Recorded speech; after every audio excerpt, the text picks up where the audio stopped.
وش خالص نے ہوا آنکھ والا کیا؟ ہلو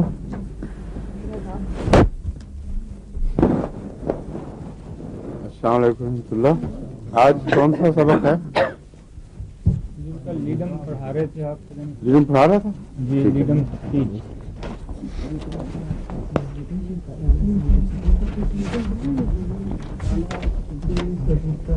لیڈنگ میں کہاں تک پہنچا سنا ہے؟ وہ اسٹمپ پینس جو ہاں سم پینس جی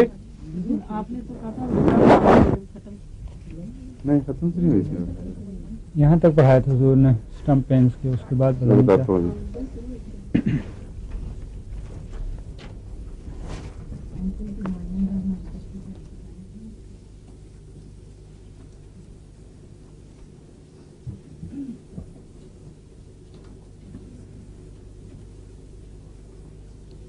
زخموں کے متعلق بات ہو رہی تھی. اس میں میں نے ایک اور بھی نوٹ لکھا ہوا ہے. ہومیوپیتھک میں عام طور پر جو ڈریسنگ کرتے ہیں کیلنڈولا استعمال کرتے ہیں. اس میں ایک فائدہ یہ ہے کہ اینٹی سیپٹک بھی ہے لیکن اس طرح کا نہیں جو اسٹرانگ اینٹی سیپٹکس ہوتے ہیں. جو جسم خون کے ذرے اور سیلز جو گروتھ کے لیے اس وقت ایکٹیو ہونے چاہیے ان کو یہ کوئی نقصان نہیں پہنچاتا. اس لیے عام طور پر گرینولیشن اس کی بہت جلدی ہو جاتی ہے زخموں کی. ایک قطرہ اگر اس کا ہو تو 4 قطرے پانی کے 1 to 4 سولوشن میں عموماً یہ اچھا مفید ہے. میں نے کافی استعمال کرایا ہوا ہے. لیکن اس کے ساتھ ہومیوپیتھک اینٹی بایوٹک دوائیں خون میں دینی ضروری ہیں ورنہ بعض زخم اس کے باوجود بھی جب اکیلا اس پر رکھا تھا تو خراب ہو رہے تھے. جب میں نے ہومیوپیتھک سلیشیا ہیپوسلف وغیرہ سلفر بعض دفعہ ان دواؤں کا استعمال کیا تو بلڈ میں وہ انفیکشن نہیں جانے دیتی. یہ ان بڑی خوبی ہے. جو خطرہ ہوتا ہے نا کہ خون میں انفیکشن چلی جائے وہ تو خدا کی فضل سے بہت اچھی طرح ہومیوپیتھک دواؤں سے پریونٹ ہو جاتی ہے. اور پھر یہ جو کناروں پر ہیں ان کو بھی وہ ڈیل کرتی ہے. مگر زخم کے بعد عام معمولی دکھ اور اس کی پروموشن کے حصے کو تیز کرنا ہو اگر تو کیلنڈولا اچھی دوا ہے. زخموں میں جو سب سے تکلیف دہ اور خطرناک زخم جو مندمل نہیں ہوتے وہ کینسر کی گٹھلیوں کے اوپر اس کے پھٹنے سے جو زخم پیدا ہوتے ہیں وہ بڑی بھیانک چیز ہے. اور اس میں نے نائٹرک ایسڈ وغیرہ جو اس شکلوں سے نظر آتے تھے سب دے کے دیکھا ہے.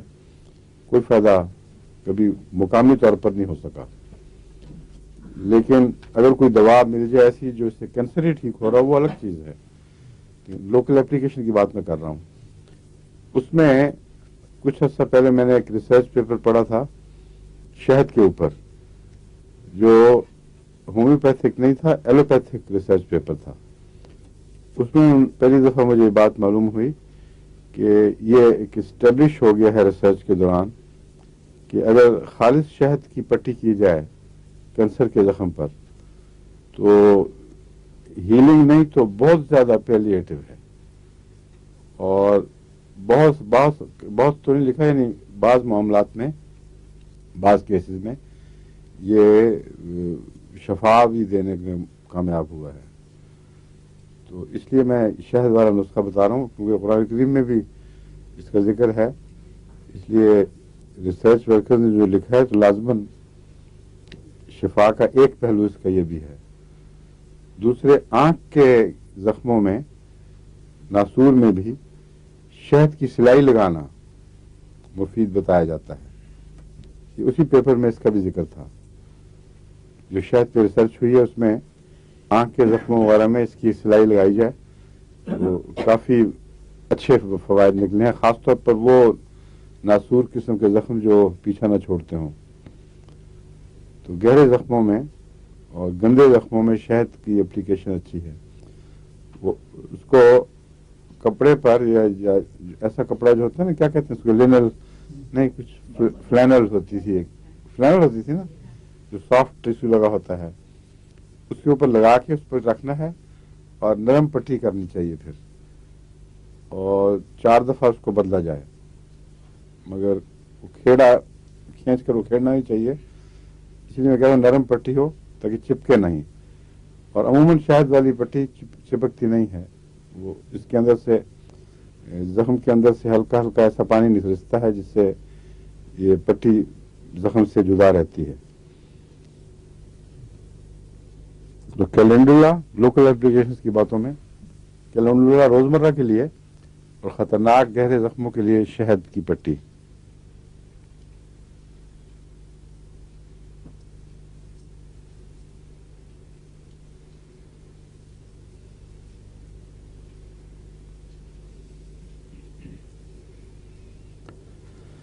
اس میں جو کولڈنس کا میں نے بتایا تھا نا کہ کولڈنس فائدہ دیتی ہے اس کو گاؤٹ وغیرہ کو، یا اس کو کیا کہتے ہیں وجع المفاصل کو، اس میں ایک عجیب بات ہے کہ ویسے اس کا مریض ٹھنڈا ہوتا ہے، یعنی کوئی گرمی کے آثار نہ صرف ملتے نہیں بلکہ بہت سی ایسی دوائیں ہیں جن میں مریض کو ٹھنڈ محسوس ہوتی ہے، لیکن بدن کو ہاتھ لگائیں تو غیر معمولی ٹھنڈا نہیں ہوتا، وہ اندرونی اعصابی ٹھنڈک ہے، اور اس میں باہر اور اندر دونوں طرح ٹھنڈک ہوتی ہے۔ سورائنم سے اس پہلو سے اس کی مثال ملتی ہے۔ سورائنم کے مریض کو بھی بعض دفعہ مسافہ کریں تو لگے گا کہ برف خانے سے ہاتھ نکلا ہوا ہے۔ تو لیڈم میں بھی بیرونی ٹھنڈ بھی ہے اور ٹھنڈ کا احساس بھی ہے، اور اس کے باوجود گرمی سے نہ ٹھنڈ سے آرام اور گرمی سے تکلیف۔ آرسنک میں ٹھنڈ ہوتی ہے لیکن آرسنک کی جلن کو گرمی سے آرام آتا ہے۔ یہ جو عجائب عادات ہیں نا، یہ ہیں جو یاد رکھنے میں مدد دیتی ہیں۔ آرسنک ٹھنڈا مزاج ہے، یعنی سخت سردی لگتی ہے، اس کو آگ کے سامنے بیٹھنا پسند کرے گا، لیکن جب جہاں تکلیف ہے وہاں آگ لگی ہوتی ہے، بس وہ اندرونی آگ کا بھی احساس ہے۔ اگر بیرونی جگہ جہاں اس آرسنک میں آگ کا احساس ہو، ٹھنڈا کرنے کی کوشش کریں گے تو اور بھڑکے گی، اس کو ٹکور فائدہ دیتی ہے، حالانکہ احساس آگ کا ہے۔ اس کا مطلب یہ ہے کہ جو اس کا اصل مزاج ہے ٹھنڈ کا، وہ گرمی کا احساس بھی ہو تب بھی وہی مزاج غالب ہے، اس لیے اس کو گرمی ہی موافق آئے گی۔ لیکن تضاد اس لیے نظر آتا ہے کہ ایک جگہ گرمی ہے ٹھنڈ نہیں ہے، تو وہاں بھی وہ گرمی ہی چاہتا ہے۔ لیکن لیڈم میں بالکل برعکس ہے، اس میں تضاد پایا جاتا ہے۔ ٹھنڈا مریض، ٹھنڈا جسم اور جوڑوں کی دردوں خصوصاً پاؤں میں، ٹخنوں وغیرہ میں، اس کو سردی سے بہت آرام آتا ہے۔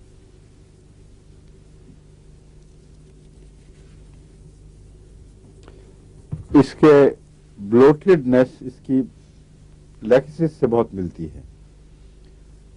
لیکسس کا جو خاص چہرہ ہے اس میں چہرہ پھولا ہوا سا متورم سا دکھائی دیتا ہے، اور دل کے مریضوں میں بھی بعض میں اسی قسم کی شکل کے چہرے دکھائی دیتے ہیں۔ عام طور پہ جو میں دل کی دوائیں دیتا ہوں ان میں آرنیکا لیکسس لیڈم کا کمبینیشن رکھتا ہوں۔ لیڈم میں یعنی یہ روزمرہ کے طور پر ہے، ورنہ خصوصی دوائیں الگ الگ ہوتی ہیں۔ لیڈم میں بھی آرسنک سے مشابہ الیکسس سے مشابہ یہ بات پائی جاتی ہے، اور چہرے کی رنگت پرپلش ہوتی ہے، نہ کھلی ہوئی سرخ نہ پیل، بلکہ پرپلش جو اچھی نہیں لگتی دیکھنے میں، اچھی ان معنوں میں کہ محسوس ہوتا ہے کہ کوئی مرض ہے، کوئی عام رنگت نہیں ہے۔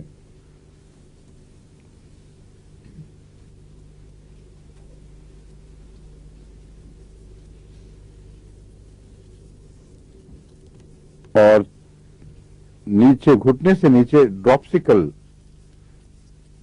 کنڈیشنز ہوتی ہیں۔ بلوٹڈ تو یہ رہتا ہے نا جیسے خمیر پھولا ہو، ڈو روٹی ٹائپ کی پھلاوٹ ہے، لیکن ڈراپسی میں معلوم ہوتا ہے کوئی چیز بھری ہوئی ہے، پانی بھر گیا ہے یا ہوا اس طرح بھر گئی ہے کہ انگوٹھا لگائیں دبائیں گے تو کچھ دیر تک دبا ہی رہ جاتا ہے، وہاں سے حصہ سفید پھر آہستہ آہستہ ابھرتا ہے، اور وہ درمیانی سی سخت